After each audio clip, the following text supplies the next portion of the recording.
የት ሄደ ነው አባዬ? ፖሊስ ጣቢያ። ፖሊሶቹ ቤትም እንመጣለን ብለዋል። እንዴ ለምን? ሊመረምሩና በሌላ መካከል ያለው ልዩነት ዝቅ አደረገኝ እንጂ አንቺ ማንም አይደለሽም። እሺ ሰላም ጤና ይስጥልን። የትሁት ድራማ ተከታታዮች ክፍል 22 አሁን ጀመረ። ትሁት አመለጠች። ማን እንዳስፈታት አልታወቀም። ቲና ተጨንቃለች፣ ትበቀለኛለች በሚል ዳኒም ተጨንቋል፣ የፈለግነውን ማግኘት አንችልም በሚል። ትሁትን ከታሰረችበት ማን አስፈታት ለሚለው ጥያቄ መልሱ የካሌብ አባት መሆኑ ታውቋል። ትሁት ለደረሰባት ጉዳት ተንገብግባለች። የካሌብ አባት ፈቅዶላታል የልቧን መሻት ሁሉ እንድትፈጽም። ቲናና ዳኒ ቤት ውስጥ ቁጭ ብለው ሳለ በድንገት የካሌብ አባት በሩን ከፍቶ ሲገባ ደንግጠው ተነሱ። የካሌብ አባትን አላሳፈራቸው። የድንጋጤውን መነሳት ወደ የአክብሮት መነሳት ቀይሮ በእግዚአብሔር አይገባም ቁጭ በሉ አላቸው። ቲና ወደ ቀልቧ ከተመለሰች በኋላ የት ሂዶ እንደነበረ ስትጠይቀው ፖሊስ ጣቢያ እንደነበረ ሲነግራት ከቅድሙ የባሰ ደነገጡ። የአሁኑ መደንገጥ ከመጀመሪያው የሚለየው ቁጭ ብድግ ባለማስደረጉ ብቻ ነው።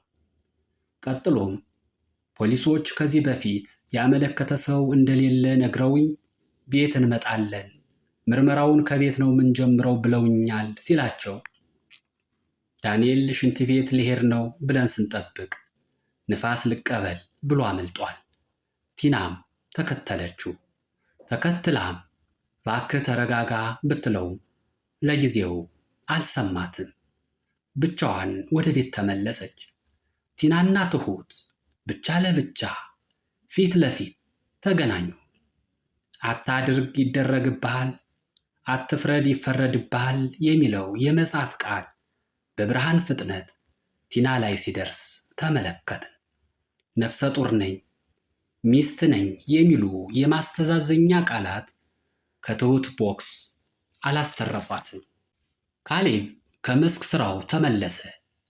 አባቱንና ትሁትን ሰላም ካለ በኋላ ቲና የት እንደሄደች ቢጠይቅ የተሰጠው መልስ ሐኪም ቤት ገብታለች የሚል ሆነ። ምክንያቱን ሲጠይቅ በትሁት ምክንያት እንደሆነ ተነገረው። ካሌብም ዘራፍ አለ።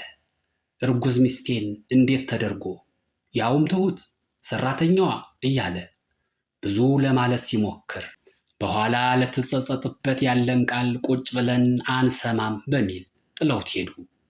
ቲና ወደ ቤት ተመልሳ የሆነውንም ያልሆነውንም ጨማምራ ለካሌብ ስትነግረው በጣም በሸቀ። በተለይ ጽንሱ ወርዷል መባሉን አምኖ መቀበል ከብዶታል። ይህንን ስሜቱን ቲና ስታይ ደስ አላት። ካሌብም ትሁትን ጠርቶ በአባቱ ፊት ይህንን ማድረጓ ከብልግናም በላይ ወንጀል መሆኑን ይነግራታል። ነገር ግን ለአባቱ ለዋለችው ውለታ ሲል ምንም እንደማይከሳት እየተናገረ እያለ አባቱ በመሃል ገብተው እንዴት ችግሩን ከሁለቱም በኩል ሳትሰማ እንደዚህ አይነት ፍርደ ገምድል ውሳኔ ትወስናለህ ይሉታል። ካሌብም ይባስ ብሎ ምንም ይሁን ምን እንዴት ጽንት ታስወርዳለች እያለ ይገበገባል በቁጭት። ሁለቱም ካሌብን ጥለውት ወጡ። የካሌብ አባትም ቁርጥ ያለ ውሳኔ ወስነዋል። ትሁት ነገ ትሄዳለች፣ አንተና ሚስትህም ከቤቱ ውጡ ብሏቸዋል። ቤተሰቡ በሞላ ተጨንቋል። በትዕዛዙ መሰረት ካሌብ ነገ ቤት ፈልገን እንወጣለን ሲላት ቲና ማመን ከብዷታል። እንኳን ልጅ ከአባቱ ቤት ተከራይስ ቢሆን ሌላ ቤት እስኪያገኝ እኮ 3 ወር ይሰጠዋል። ተረጋግተን ቤት ስናገኝ እንወጣለን ብላ ለጊዜው አስቁመዋለች። ቲና የሆነችውን ሁሉ ለዳኒም ነገረችው። በትሁት መደብደቧን፣ በድብደባው ጽንሱ መውረዱን ለካሌብ መንገሯን፣ ትሁትም መባረሯን፣ እነሱም ከቤት ውጡ መባላቸውን ጭምር አንድም ሳታስቀር ነገረችው። በዚህ መሃል ቲና መጀመሪያውኑም ጸንሳ እንዳልነበረ ታወቀ። ዳኒ የተሻለ ምክር መክሯታል። ትሁትን ይቅርታ በያት፣ ካለበለዚያ ወደዛ ቤት እንደማትመለሽ እወቂ ብሏታል። አሁን ቤተሰቡ በአንድ ላይ ተሰባስቧል። ትሁት በሉ ደህና ሁኑ፣ ሊሄድ ነው፣ መናኸሪያ ሄጄ ትኬት መቁረጥ አለብኝ ስትል የካሌብ አባት ማይሆነውን ያን ያህል መንገድማ በመኪና አትሄጂም የኔ ልጅ፣ በአውሮፕላን ነው የምትሄጂው፣ ትኬቱን እኔ እቆርጥልሻለሁ አላት። ለውለታዋም በቂ የሆነ ገንዘብ በአካውንቷ እንደሚያስገባላት ነገራት። ቲና ከቤት መባረሩ ጨንቋታል። ምን ባደርግ ነው ከዚህ ቤት መባረር ምተርፈው ብላ አማቷን ጠየቀችው። ምናልባት ባልሽ ትሁትን ይቅርታ ብሎ ካስቀራት ብቻ እንደሆነ ነገራት። ዳኒ ተመልሶ ትሁት ጋር መጥቷል ለልመና። ባክሽ አትሂጂ፣ አንቺ ከሄድሽ ሁላችንም ከዚህ ቤት እንባረራለን። ቲና እንደሆነ መጀመሪያውኑም አልጸነሰችም ቢላትም ፈቃደኛ አልሆነችለትም። የካሌብ አባት ዳኒ ያለበትን ሁኔታ ይጠይቀዋል። እየተማርህ ነው ይለዋል። ኧረ አልማርም ይላል ዳኒ። እየሰራህ ነው ይለዋል። ኧረ በጭራሽ ይላል ዳኒ። የካሌብ አባትን ለሁላችንም የሚሆን ምክር መከሩት። በወጣትነትህ ነው ማድረግ ያለብህን አድርገህ ህይወትህን ማስተካከል ያለብህ ይሉታል።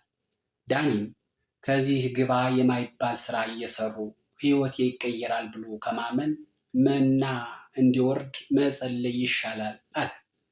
የካሌብ አባትም መና ይወርዳል ሲሉ መና ሆኖ መቅረትም አለና እድሜህን አትቀልድበት አሉ።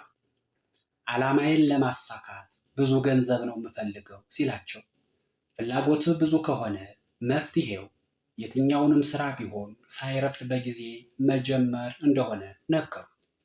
ዳኒ ግን ምክሩን ሰምቶ አመስግኖ ከመቀበል ይልቅ ሸክም ሆንሁባቸው እንዴ እንዲህ የምታናግረኝ አይነት አባባል ሲለው፣ የካሌብ አባትም አሁን ሸክም አልሆነህም፣ ግን አስታውስ፣ መጀመሪያ ሲሸከሙት ቀላል ክብደት የነበረው ዕቃ ከጊዜ በኋላ እንደሚከብድ አሉት። ዳኒ ምክሩን የሰማ ይመስላል። ትሁት ጋር መጥቶ እየተናዘዘ ነው።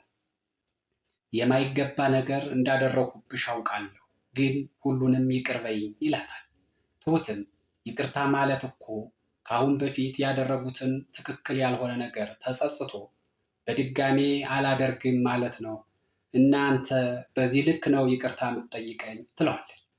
ዳንኤልም እሱን እንኳ ማድረግ አልችልም፣ ምክንያቱም የመወዳት ፍቅረኛ አለችኝ፣ ገንዘቡም ለእሷ እንደሆነ በግልጽ ይነግራታል።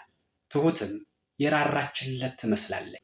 እናም ዳንኤል ከዚህ ቤት 5 ሳንቲም ዱዲ አታገኝም፣ የሚሻለው ነገር ለፍቅረኛ እውነቱን ነግረህ ገንዘብ በትክክለኛው መንገድ ሰርተህ ለማግኘት ሞክር አለችው።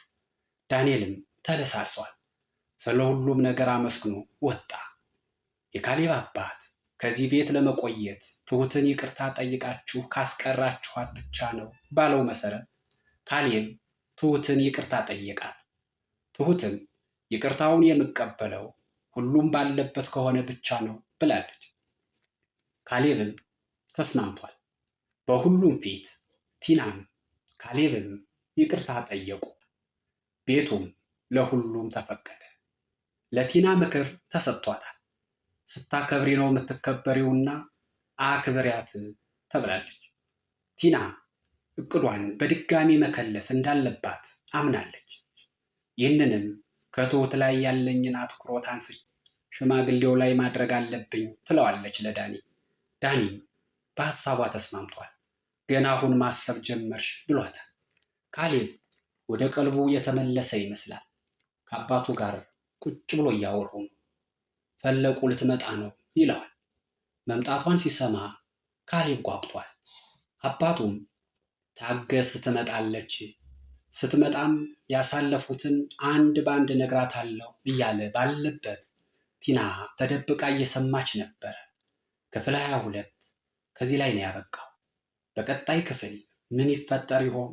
አብረን የምናየው ይሆናል። እስከዚያው ድረስ መልካሙ ነገር ሁሉ ከእናንተ ጋር ይሁን።